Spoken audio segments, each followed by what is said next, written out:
Good afternoon and welcome. Today's event is a collaboration with Manchester Metropolitan University, Chartered Bankers Institute and ICAEW Northwest. In today's society, we've come to expect that loans, mortgages are decisions that are no longer taken by people, but by complex algorithms and software. Many of us now regularly interact with our banks using online banking, and our smartphones allow us to install apps that allow us to send money, borrow money, save, pay bills. The market for accounting software is incredibly competitive, with household names such as Sage, Xero, QuickBooks, all encouraging businesses small and large to use an app, to take pictures of receipts that can be loaded via app onto our phone. So the question is, do we need finance professionals at all? What do tomorrow's bankers and accountants look like? How will bankers and accountants remain relevant in a digital, data-driven business environment? What skills will be required? In today's event, we will hear from three very experienced and successful professionals. Opening discussion for us this afternoon will be Rod Sellers, OBE. Rod graduated from London School of Economics before qualifying as a chartered accountant. For 26 years, Rod worked at British Vita, progressing through various corporate and financial positions to become financial director, then chief executive, and ended his career there as deputy chairman. Rod then set up his own non-executive directorship consultancy operations, working mainly with the Northwest PLCs and private company boards. Rod has a strong and active interest in the Northwest economy through his past service and several professional, industrial and regional bodies. He was awarded an OBE for services to business in the Northwest, and he's recently assisted in writing books on disruption in accounting and auditing. Following on from Rod, we will hear from Kate West.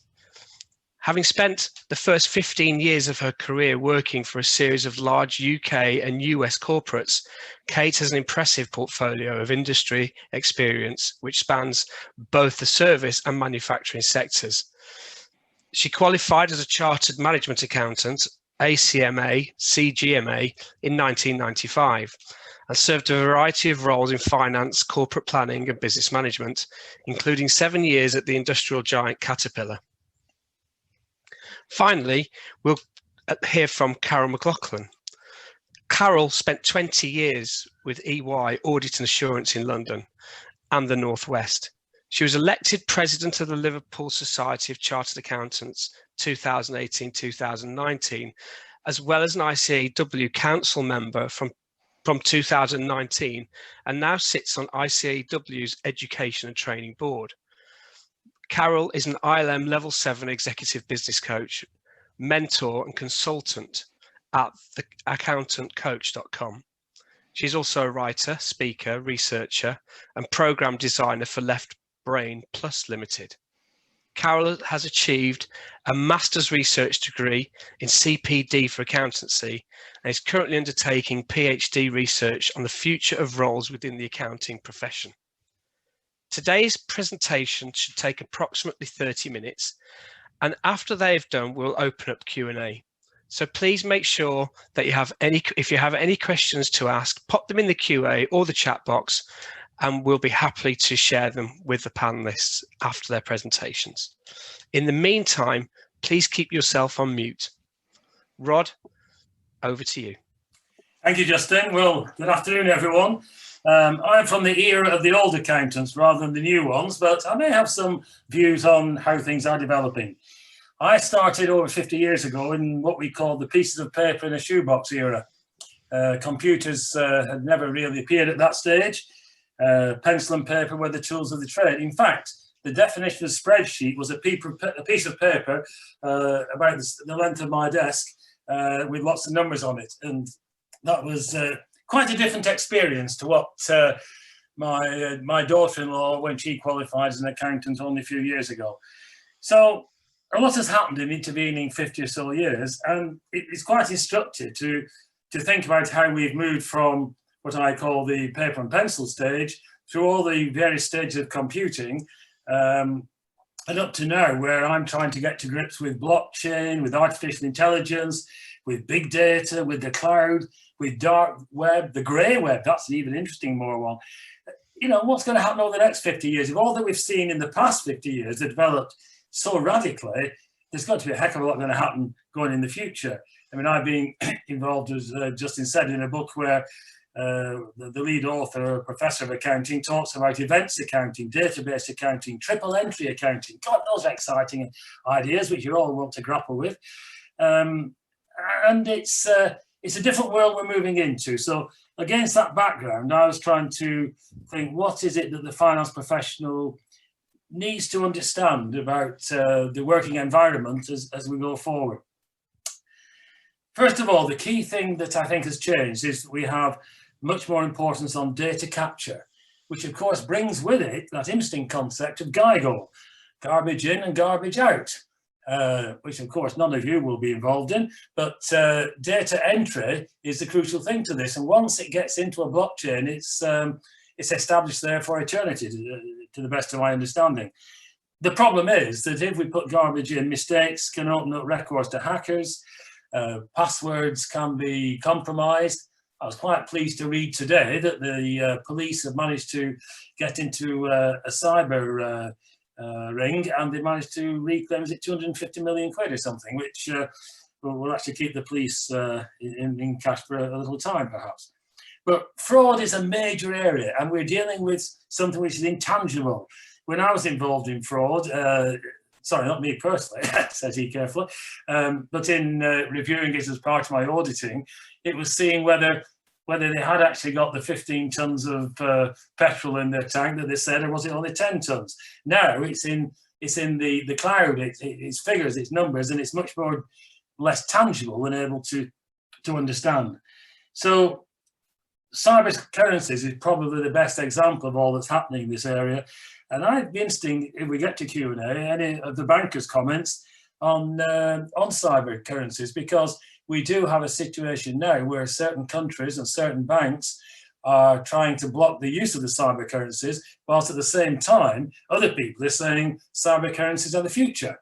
Now, that seems to me to be polar opposites to me, but it'd be interesting to hear the view of the bankers who are in on this call. We got a question, is audit irrelevant if each transaction is authenticated at source? That brings to it the whole question how audit is undertaken. I did speak to one of my friends who works with KPMG, and they accept that their audit procedures are having to change quite a bit. The principles remain the same, but the methodology by which they approach the audit is changing quite a lot. I think the big thing about the environment that we're operating in now is it's changing at pace. The speed of change is rapid, and any finance professional needs to be capable of seeing the changes that are happening, adapting to them, keeping the principles in mind, but applying them in a way that are relevant to the new scenario in which they operate. So what sort of skills does this marvelous finance professional need, whether he's a banker, an accountant, a lawyer, or whatever? Well, first of all, I think you've got to become expert at data analytics, because that is where the core information is going to come from. I think a lot of university courses are now taking data analytics as a part of the skill set. There are courses, I know the Institute of Accountants have got a course leading to a certificate in data analytics, and I'm sure the bankers and others do as well. And I think it's important that people understand how data analytics work, but then know how to apply the information that comes out of it. I think the other area where there's going to be a lot of change is in the regulators. They're going to have to cope with all these changes. We know the change, the FRC going to become the Arga, the Audit Reporting Governance Authority, and that's going to be quite a change. Probably it will have more teeth. It will be more looking to how to regulate the financial world. The biggest thing to me is the ability to interpret, to sense check, or to have a gut feel and understand the business or the market in which the company that you're looking at is involved. I also remember back in the 70s, we used to have financial analysts who came along to an AGM, sussed out how good the management were, looked at the type of people involved. They were trying to relate what they saw in the figures to the attitude of the management and what they saw around them walking around the factory.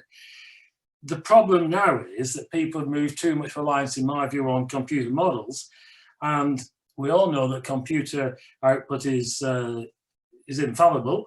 Is it? Oh, well, that would be interesting. I remember from a banking point of view, a big change. I used to feel we used to work with relationship bankers who worked with us through thick and thin, took the fees when something was going well, but generally supported us, acted as a sounding board for ideas. And then someone turned up in the late 80s who announced themselves as a financial engineer. Well, I didn't realise what financial engineer meant in those days. I think now I come to the point that a lot of banking is done all by engineers indeed. So what I think we've got to do as a finance professional, we've got to harness the new technology, use the data analytics, the blockchain, all these other areas to carry out a lot of the analysis and preparation of data, and we have to understand how that happens. But then we've got to apply above that the traditional interpretation. Does it make sense? Do you got to tell us that the output from that model that's looking to approve a loan or a grant to a company from the banking point of view, is that, does it make sense? Have we got the decimal point wrong, or is there something in it that doesn't meet with your understanding? And to do that, you've got to know something about the industry, you've got to know something about the company you're dealing with. And I think that's something that the training of new finance professionals needs to bring out, the ability to apply common sense and interpretation around it. Now that's me as the old-fashioned accountant, but we have two much more modern people to follow, and who are going to give us a lot more detail. So can I hand over to Kate, who will take us forward? Over to you, Kate. Oh, thanks, Rob. That's some really interesting observations that you made. Yeah, and I'm going to agree with a lot of the things that you said. So my name's Kate, and I'm a chartered management accountant by profession, but I'm also a university lecturer too. As Justin told you earlier, my background before I started teaching was in large companies. So I'm going to come at this more from the perspective of a management accountant, the kind of accountant that would work within a business to provide kind of financial analysis, decision support, consulting type roles, because that's kind of the sorts of things that I used to do back in the day. But also as an academic, I'm really interested in the changing role of the finance professional. And that's because I think it's something that all practitioners need to keep their eye on, because we all need to prepare for the future. But when I stop and think about it, I think the fact is that finance professionals have always exploited emerging technologies. It's something we're pretty good at when you stop and think about it. You know, you could go back to the adding machines of the 19th century, or the calculators and the computers of the 20th century, or even go back to the invention of the spreadsheet, which was our first killer app. And that really revolutionized, didn't it, the work that finance professionals do. And I'm old enough to remember when we didn't really use spreadsheets so extensively in our day-to-day work. But you know, probably in comparison, those technologies all seem quite simple, don't they, compared to the really confusing array of technological possibilities that things like big data, artificial intelligence, the Internet of Things, cloud computing, robotics, machine learning, and so on create. And I think it is a really pertinent time to stop and to think about what the role of the finance professional is going to be in this new digital age, because it definitely does feel like we're on the precipice of something, and we do have the opportunity right now to reimagine the work that finance professionals do. So I wanted to bring to the table just two things that we can discuss in terms of that reimagined role. And both of them come with their own complications and challenges and nuances and difficulties. But the first is that we can use technology to elevate the role of the finance professional. And that's because automation and advanced technologies can allow us to focus much less on the transactional activities, things like producing reports and bookkeeping and coding and auditing, and much more on the analysis and the insights and our predictive capabilities. In other words, technology can give us two gifts. And I think the first gift is that it can minimize the drudgery of manual tasks. And the second gift is the gift of time, because using technology, we can free up time that can be redirected into doing things that are much more meaningful and useful and actually enjoyable. So what we'll see, I think, is the elevation of our role, where it shifts from being one of just knowledge collection and creation into one where it's all about being investigative, questioning, interpreting meaning, and adding that economic consciousness and insight. And when it comes, of course, to adding insight and meaning, that is really important, because it's only humans that can really add judgments and contexts and nuanced stories around the data. And of course, those stories are rarely black and white, and they're rarely simple, and maybe even sometimes they're not rational. So understanding the ambiguity and making judgments remains a human task, and that's a task that finance professionals can do. I do very much agree with Rod, though, that the foundation of those judgments has to be within our specialisms and our expertise. So our technical skills do remain vitally important. You know, back to Rob's point, we have to retain that kind of healthy skepticism, because the computer isn't necessarily always right, and we do need that ability to sanity check. And as the old adage goes, you know, if a figure looks interesting or unusual, it's probably wrong. So the idea is that finance professionals can leverage advanced technologies to free up our time, to elevate their role. And that means we can do more than simply just reporting. We can become much more creative and start to get into spaces like questioning and working collaboratively with business managers to help them to develop solutions and deploy solutions within their organizations, to help the organization to achieve better outcomes. But my word of warning there is that if we have to find a way to do that, we have to find a way to achieve those skills of questioning and developing and deploying solutions, because if we don't do it as finance professionals, there are other professionals that will do it for us. So we have to get into that space. And then the second thing I wanted to talk about was the fact that I think that the role of the finance professional is going to be about being bilingual. And by that, I mean that finance professionals are going to need to be much more adept at curating the information that's produced by the technology. So what analysis do we need in order to be able to tell the story of performance for our organization? What are the questions out there that we should be posing? You know, in today's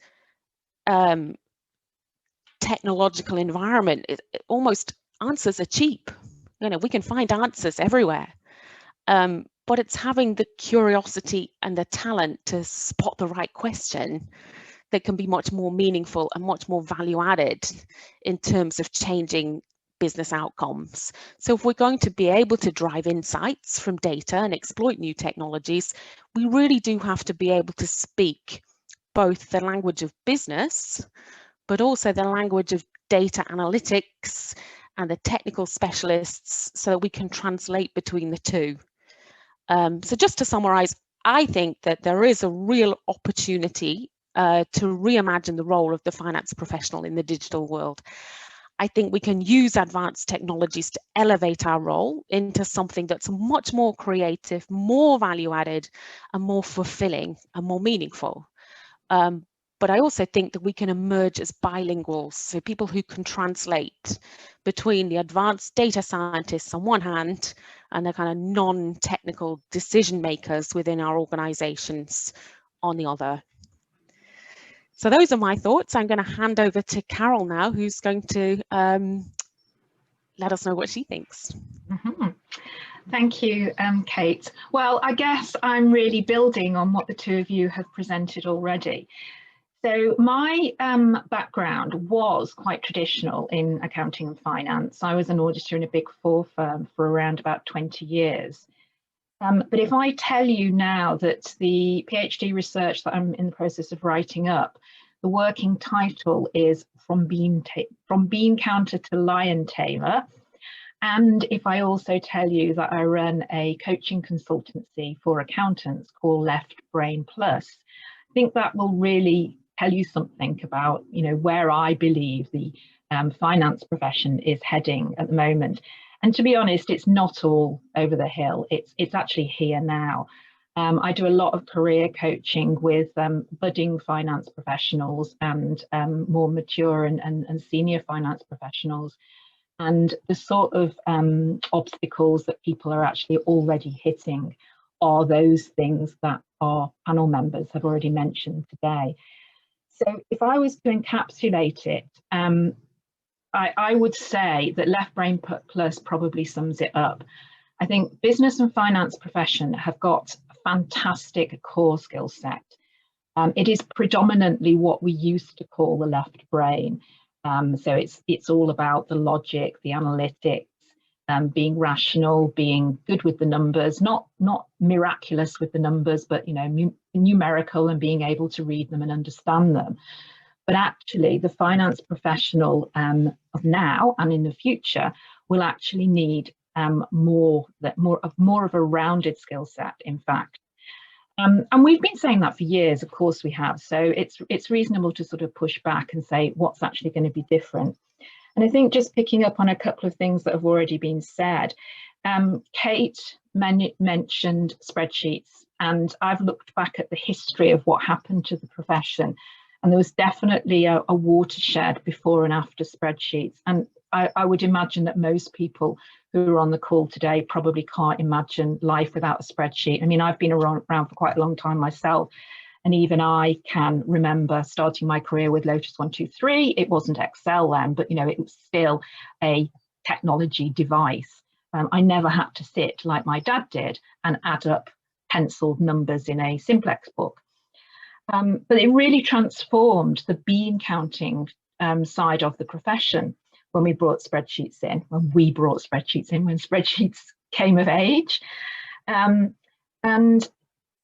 you know, the technology that we're actually at the moment is a similar watershed moment, because a lot of those roles, as has been said already, will just simply disappear. But that's not to mean that the role of the accountant or the finance professional or any of those periphery needs will disappear. It's just that the expectations and the requirements of the roles will change. So I think Kate summed it up beautifully when she talked about taking out some of the drudgery. Can you imagine what drudgery there was in accountancy before we had spreadsheets? It just doesn't bear thinking about.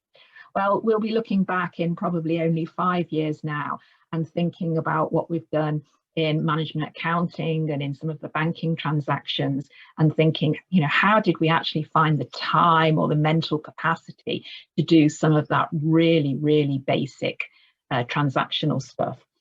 So that's all going to disappear. But one of the studies that I looked at also talked about the hard statistics around, for example, roles of accountants. So everyone said robots are coming for our jobs, spreadsheets will get rid of the bean counters completely. It didn't. Actually, if you look at the numbers, there was more and more roles. There was probably about a 35% increase in the role of the accounting and the finance professional before and post spreadsheets. And that's because the role expanded. It became multi-dimensional.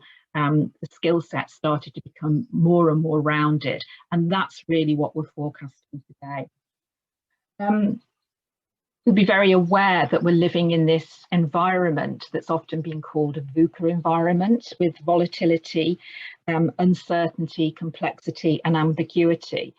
And that's not going to go away anytime soon. And in fact, you know, we've lived through that over the last 18 months with the repercussions of having the pandemic. You know, who could have ever foresaw that happening and how it would actually affect each and every one of us in our day-to-day life and of course professionally as well. And that gives you an inkling of the sort of mindset that's actually going to be required of all of our finance professionals going forward. That ability to adapt, the ability to deal with, as Kate said, ambiguity, but also uncertainty and volatility. And so the skills, of course, they're actually still sacrosanct. There's no issue that the technical skills will need to be there. Just like, you know, we've been saying forever and ever, accountants will still need to do double entry bookkeeping. Not sure about the triple entry bookkeeping that Rod mentions. I don't actually know what that is, but it sounds quite interesting. But it's actually being able to have that foundation of technical skills that understand and translate and communicate the data that we're going to have in absolute bundles, in oodles, which we have got already. You know, big data is just one side of the experience here, but actually we'll be able to run programs to almost tell us whatever we want. And the answer to any question you could possibly think of or not even think of. But it's actually how we read and how we translate and how we communicate those messages from the data that will be important, that are important now. So there are still going to be plenty of roles for the finance professional. It was interesting when we were talking in preparation yesterday, and there was mention of the fact that some of the professional bodies might even think about changing the names to lose the accountant bit, the accountant tag, or, you know, and possibly to an extent refining the banker moniker. But to be honest, it's really irrelevant, because we're talking today in terms of the broadest financial business professional, and that's actually the space that we're in right now. And what comes with that, I don't describe myself as an accountant. I wouldn't introduce myself and say, hi, I'm Carol, I'm an accountant. I will say I'm a business finance professional. And actually what comes with that is that broader business understanding, that commerciality, that ability to be able to adapt, be agile, and to actually potentially reinvent who you are and that sort of moving identity that's required of the financial professional. So that's really quite different than when many of us went into our careers as the ubiquitous number crunchers several years ago. And it's definitely an issue for our new recruits coming in. I'm constantly finding that people are actually hitting walls at interviews and screening stages because they're not able to answer or portray an understanding of what's actually happening within the finance profession at the moment and what the implications for jobs and roles might be. So as a minimum, I would really encourage everybody to actually do a bit of background work on this. And any members of the ICAEW, there's a fantastic e-learning project called Finance in a Digital World, which unfortunately is only open to members and students, but is a really good, very effective introduction to all things digitalisation, from fintech through to everything else that we've mentioned today. So in a nutshell, I'm going to pull on something that Kate said as well. If we can actually just nail it down to one thing, we really want our business and finance professionals to be able to communicate, to be able to translate and portray the value and the meaning of the numbers which we can understand, because we're the ones that have got the left brain core skill set, but we need a right brain or a creative and communicating side of it to be able to express that to non-finance professionals. And to me, that really sums it all up, Left Brain Plus. Thank you. So I'm going to pass back to Justin now, who's hopefully got some questions coming in.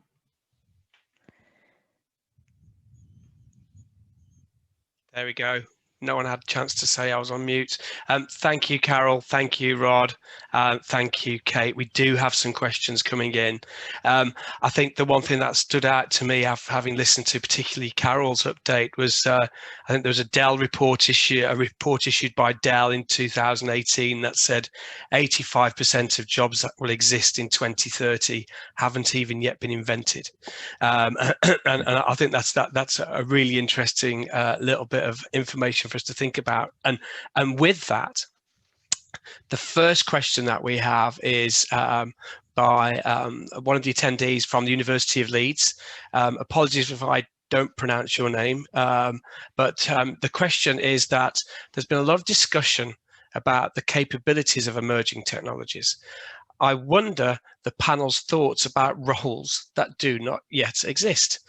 Chief value officers, for example, and the developing commercial focus around purpose and sustainability. Carol, can I ask you to come in on that one first, because it seems as though it chimes with what you were just saying. Yeah, thanks, Justin. And actually, you know, you summed it up quite nicely. 85% of the jobs, we don't even know what they're going to be. And you know, that's true. So I think the person that posed the question is absolutely spot on. There is some already some buzz around those proposed roles, but actually it's only the tip of the iceberg. We will find that there's actually a real burgeoning expansion in the type of expectations and roles, jobs, specs, career paths that will develop over the next few years. I don't have anything specific to say about the two roles that you've mentioned, but I'm not sure that anybody does right now, other than we can see them coming, and we know that they've actually got to start somewhere, but it's most likely to be the cusp of a revolution in that kind of different career pathways. And actually, one thing I would add is that my research has also reinforced what I suspected, that there will be a lot more zigzagging around within our profession than there ever has before. So, you know, we can probably point to many colleagues who have specialised on qualifying and then stayed pretty much in their specialism. But actually, with longer working lives, with the drastic changes in technology and this burgeoning of new roles, there's actually going to be prospects, expectations, and probably a real need for most finance professionals to take zigzag roles, you know, moving sideways, perhaps moving up and down, as opposed to the old pattern of hierarchy, moving, you know, up a linear career pathway. So I don't know Rod, I don't know if you've got anything to add to that.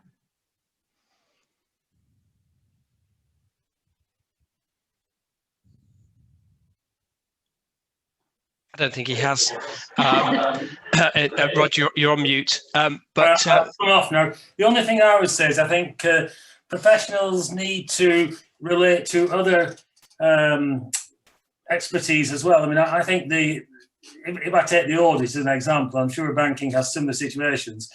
We need to assess the ESG aspect of so many of the companies nowadays, and it really needs someone other than a traditionally trained accountant necessarily to be able to give professional advice on the state of the environmental awareness of our companies. I think we've got to be willing to accept that we are the GP of finance, possibly in covering the whole of the audit, but we've got to use specialists to assist us in assessing the areas which are becoming more and more important as the public at large look for a wider input from the finance professional rather than just the figures. They're looking at our effect on the environment, on diversity, you name them, they all come through. And I think we've got to have the ability, again, to recognise the skills that are needed, and then interpreting the answers that come from those professionals to give one composite answer to the reading public. Thanks, Rod. Kate? Yeah, I agree. I think for me, the point is really that, well, we don't know what all the roles of the future are going to be yet. And that's why, from an academic point of view, the best thing that we can do is to equip students with lifelong skills, which are the things like business awareness, communication, negotiation, curiosity, and so on, because those are skills that will take you into any of those new roles, whatever they are. We can't promise that there will be, accountants in exactly the same format as there are now. But also from a management accounting point of view, of course, the footprint over which we are reporting is growing, isn't it? It's not just about thinking about the financials, it's also about thinking about the non-financial aspects of our organisation as well. So gaining more kind of competency and expertise in really truly understanding that too. So we can tell the all-round picture of performance and the story, not just look at the historical past financial performance. Yeah, well, I think integrated reporting is something that is continuing to be discussed throughout accountancy worldwide.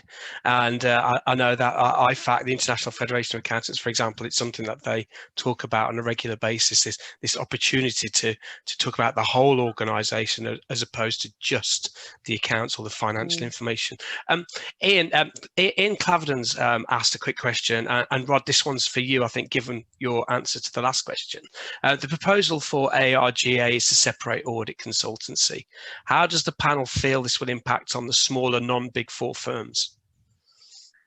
I think it would be very difficult for them, because the typical small accounting firm dealing with smaller clients is actually a business advisor. The audit is not always the necessity, and is sometimes seen as a bit of a nuisance, quite frankly.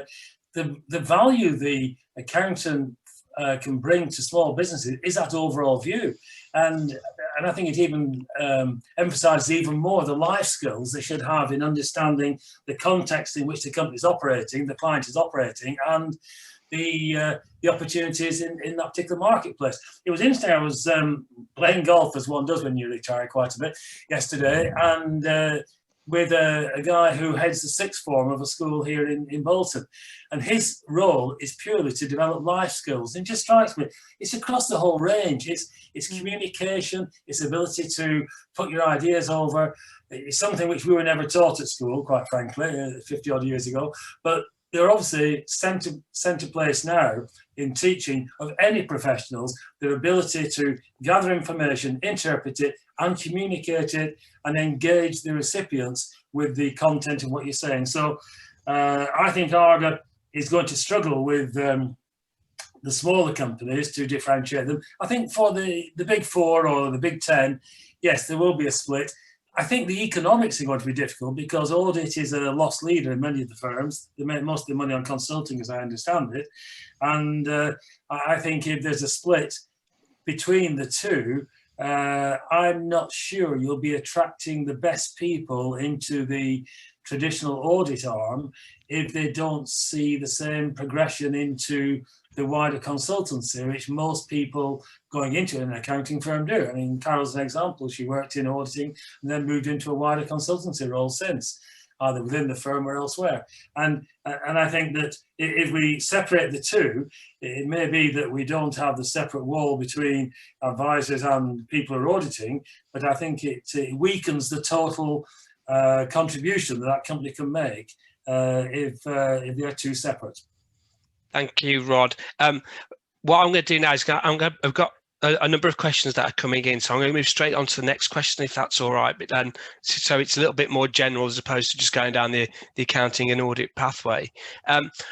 Stuart has put in a really good question, and Carol, I'm actually going to ask you to jump in on this one. Professionals seem to be becoming more remote. Local bankers and accountants replaced by call centres. This could lead to roles with more drudgery. Given this advice, what would you give to a new professional who wants a job career involving more of the left brain? More of the left brain. Okay. Yeah, and that's a really good challenge, isn't it? And one of the things that I've been doing some research on at the moment is opportunities for particularly accountants, but actually to move into more of the business analyst roles, the financial analyst and whatever. And actually, anyone can see the sheer volume of opportunity that there is out there at the moment. And I think there's certainly I suppose it's a supposition that actually that might be where you can really hone your left brain skills, you know, your analytics and your logic and your numerical ability. And that actually is probably true at the moment, but it won't necessarily always be true, because actually that's another part of the profession, of the marketplace, that's actually going to be affected by you know, the whole digitalisation piece. Those roles, again, will actually shrink as much as possible, will be done through the AI, the digitalization and whatever. But I think for the moment, that is a possibility. In fact, I'm actually working with somebody at the moment who's almost revolted from this model that I've described and says, actually, I don't really want to be doing an awful lot of work with people right now. I just want to do what I'm really good at, which is the numbers. I just want to bury myself in the numbers and work on my own. And okay, I'll report to a team, but I don't want to manage people or develop people. And there are those jobs. There are definitely those jobs. They do hit a glass ceiling at the moment quite quickly. And that's not to say that that's not going to change. It's actually going to change both ways, because as I say, I think more of it will actually be picked up through the technology side of it. But you will also have career pathways that will actually take you beyond the current glass ceiling. So I think the opportunities at the moment are still there for people who want to concentrate on the pure numerical side. But I just don't, I think, you know, it's going to be quite short term, really. So if you're expecting your career to, you know, stay there without actually hitting this glass ceiling quite quickly, then I think there's limited opportunities to grow without some of the more rounded stuff. Kate, do you want to come in on that? I don't think that I could put it better than Carol, really. I think that she's absolutely right. I mean, probably getting into more of that kind of analytical computer science type side is perhaps where the left brain thinking is. But I agree that that's probably a short run career choice, because that's where the robots are coming. Yeah, and I suppose it's always been at that sort of that particular part of that accounting, banking, professional process that is the most in danger from technological advances, isn't it? And those are the ones that could see potentially the biggest change, and the ones that might not necessarily want to change their focus in terms of their job roles. Those are the ones that potentially could find it, you know, difficult. I'd also say in the management accounting space, there's lots of different types of organisation to work for. Yeah. You know, different industries, different types of company. So you can, you know, tailor your role that way too by finding the right sort of organisation for you. Good answer. Kate, this Helen Smith has sent a question in to us. How do you think we can enable students to gain this flexible insight of their ability with lack of experience base, which has been made worse over the past 16 months? I guess putting an old head on young shoulders. Any quick wins? Well, one of the things that students have certainly had to deal with over the last 16 months is dealing with ambiguity. And, you know, they've, on the whole, stepped up to that challenge brilliantly, and also learned, you know, how to communicate using different collaborative softwares too. So they've kind of shown us that that they're up for a challenge and they can do that. So they've certainly, you know, shown their capabilities, I suppose, in terms of just doing something different, dealing with ambiguity, and having that kind of more digital mindset. I think, you know, the experience of the last year has offered that up to us all, hasn't it? You know, I think we've all got, I mean, I was talking to my boss a couple of days ago, and she said, I can't believe we thought we used to have to get into the same room to meet. And it's not so long ago that we actually thought that. So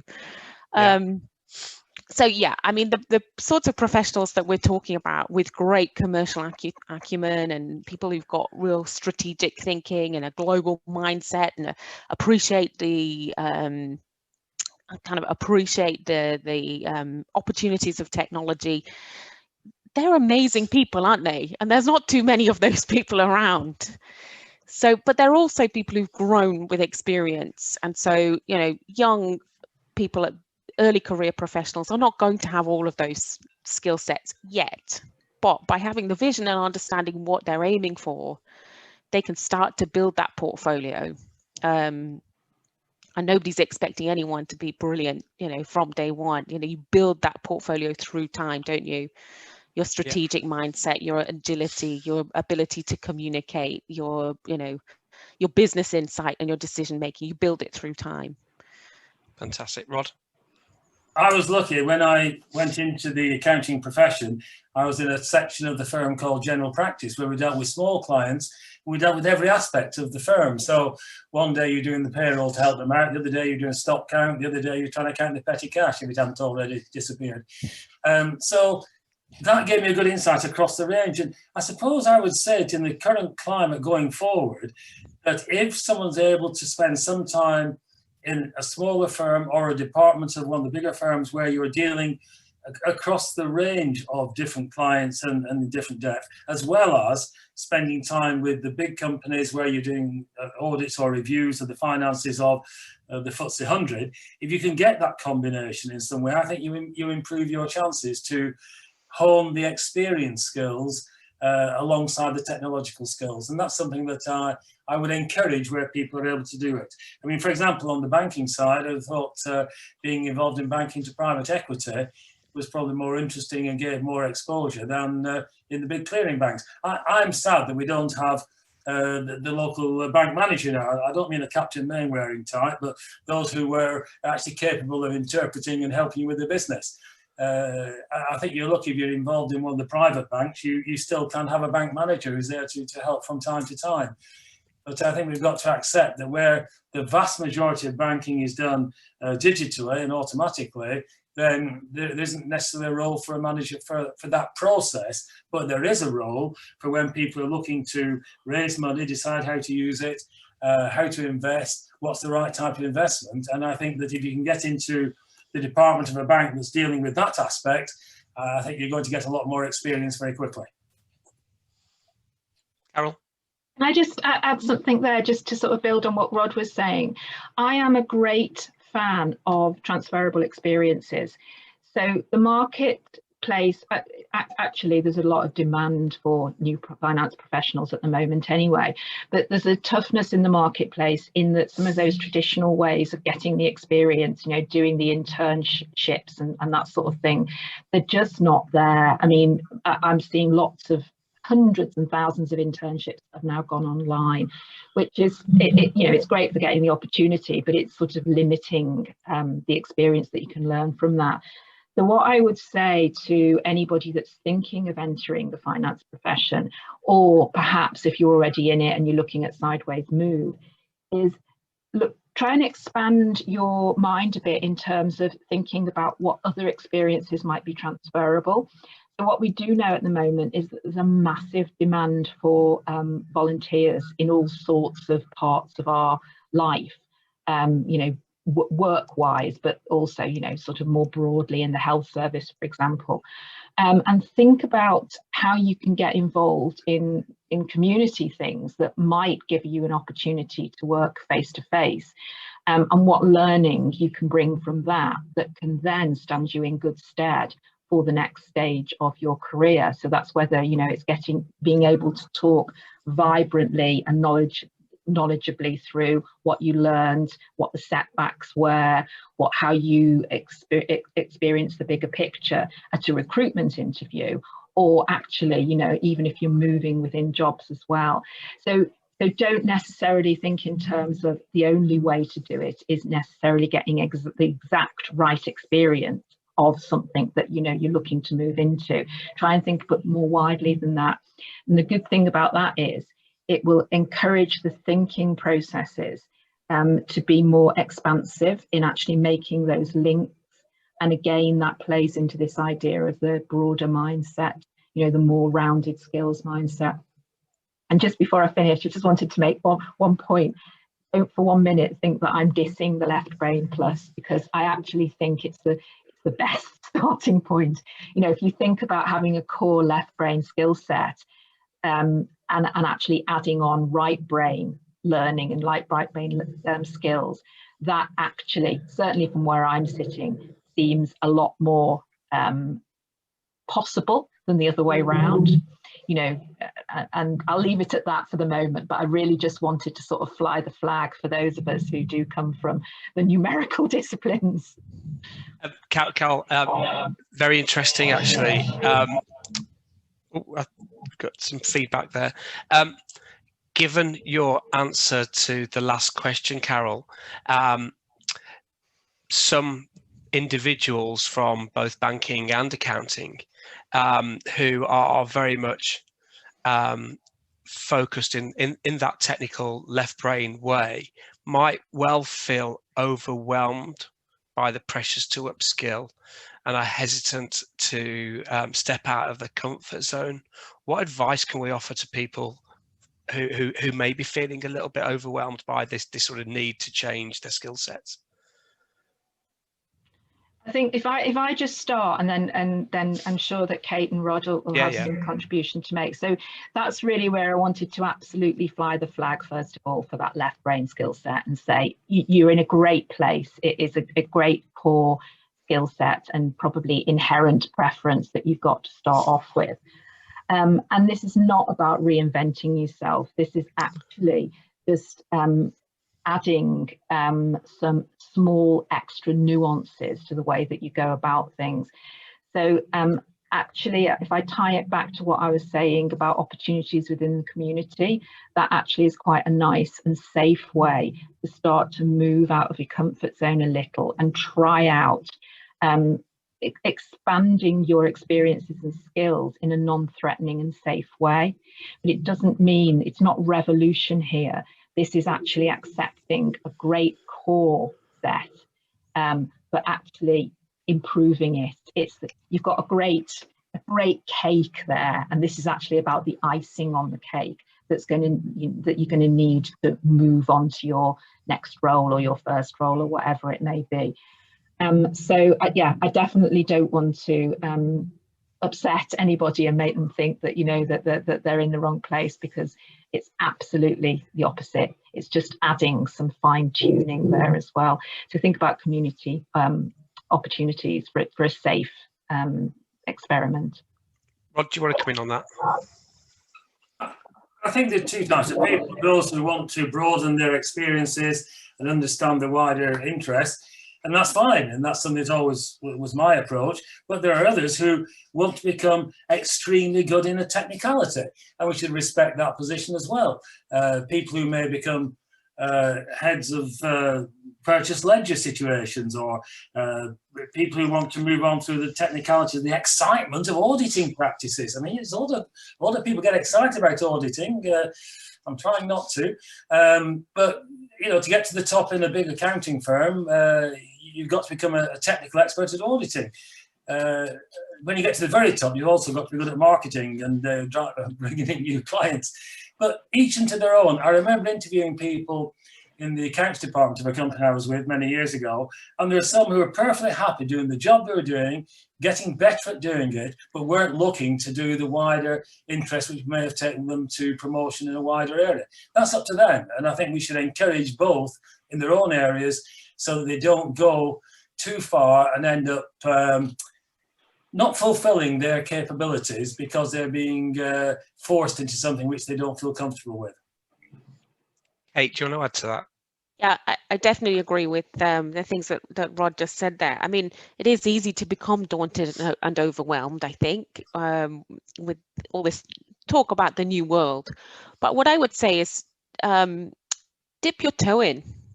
You know, sometimes things are not as scary when you just experience a little piece of it. So, for example, just learning a little bit about something like robotic process automation. And we have so many resources, you know, at our disposal these days, don't we? We can use, you know, simply Googling can help us to just experience something, or maybe doing a short course from CIMA or the ICAEW, for example. Just dip your toe in and read about the possibilities, because actually a lot of the technologies that we're talking about are pretty simple to use, but also can really help you in your job.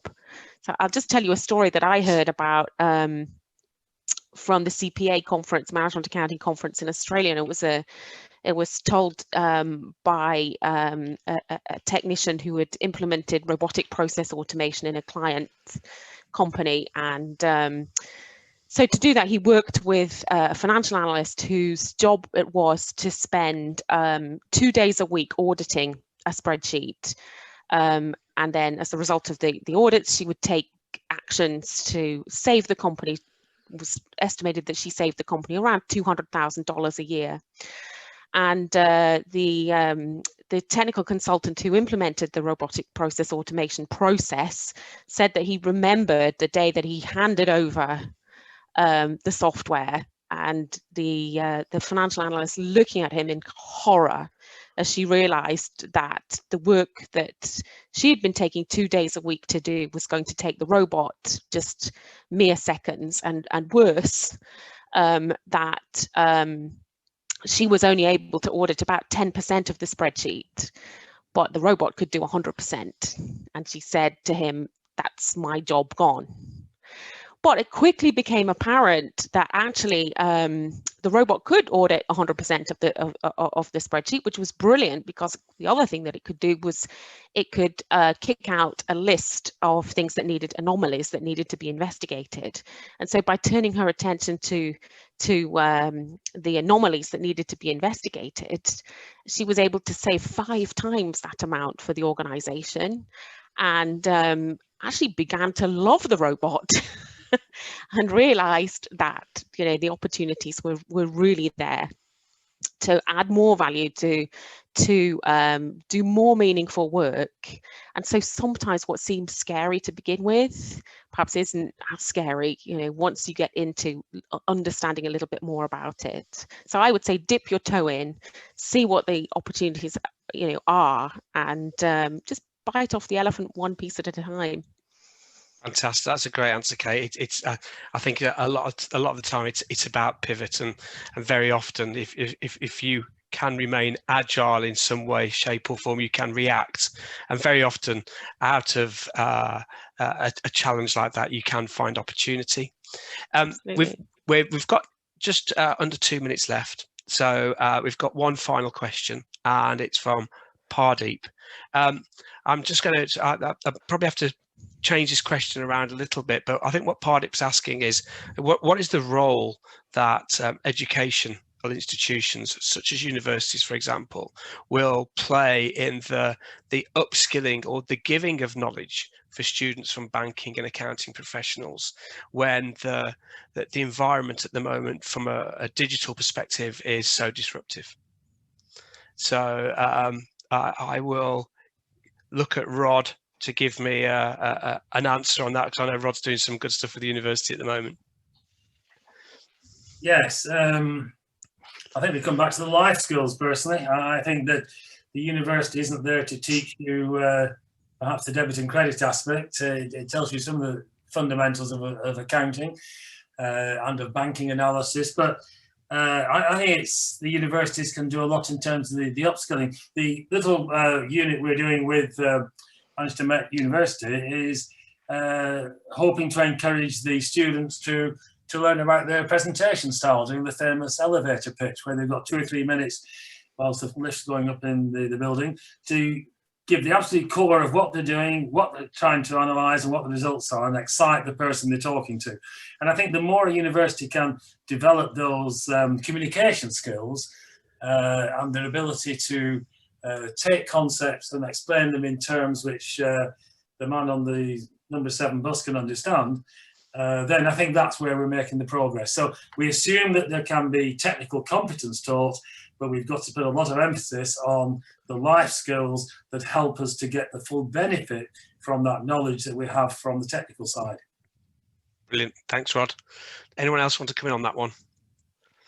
Yeah, I will. I think that on one hand, of course, there's a role for universities to teach kind of new technical competencies in terms of, for example, just understanding, well, what is the digital age? What is the fourth industrial revolution? What does it mean to have predictive or descriptive analytics, or what is data visualization? So that, you know, there's kind of getting to grips with the jargon and the knowledge and about the technologies, but also there is just that kind of developing a new mindset as well, isn't it, around kind of an action for bias, a bias for action, being confident enough to deal with that ambiguity and challenge, and you know, being willing to stretch oneself as well outside of your comfort zone.